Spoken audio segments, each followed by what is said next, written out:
নমস্কার বন্ধুরা, think freedom চ্যানেলে আপনাদের সবাইকে ওয়েলকাম। আজ আমরা এখানে আলোচনা করব সফল ব্যক্তিরা তাদের সকালটা কিভাবে শুরু করে। আপনার দিনটা যদি ভালোভাবে শুরু হয় তবে পুরো দিনটাই হবে প্রোডাক্টিভ। তাই সফল মানুষরা সকালে কিভাবে তাদের সময় কাজে লাগান তা জানলে আপনার জীবনেও আসবে পরিবর্তন। সফল মানুষের প্রথম অভ্যাস হলো তারা সকাল সকাল উঠে পড়েন। গবেষণায় দেখা গেছে সকালে সময় আমাদের মন এবং শরীর সবচেয়ে ফ্রেশ থাকে। এই সময়টা তারা নতুন কিছু শেখার জন্য, মেডিটেশন করার জন্য বা দিনের পরিকল্পনা করার জন্য কাজে লাগান।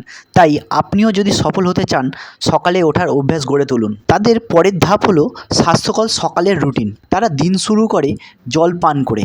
এটি শরীর থেকে টক্সিন বের করতে সাহায্য করে। এরপর কিছু শারীরিক ব্যায়াম বা যোগ ব্যায়াম, এটি শরীর ও মনকে শক্তি দেয়। আরেকটি গুরুত্বপূর্ণ বিষয় হলো পুষ্টিকর ব্রেকফাস্ট। 1 কাপ গ্রিন টি, ডিম, ফল বা ওটস আপনার সকালকে আরও ভালো করতে পারে। সফল মানুষরা সকালে তাদের দিনের পরিকল্পনা করেন। তারা একটি টু ডু লিস্ট তৈরি করেন যাতে তারা জানেন কোন কাজগুলো আগে করা প্রয়োজন। সকালটা প্রোডাক্টিভ কাজ দিয়ে শুরু করলে দিনের শেষেও আপনি নিজেকে সফল মনে করবেন। এই কয়েকটি সহজ অভ্যাস আপনিও নিজের জীবনে প্রয়োগ করতে পারেন।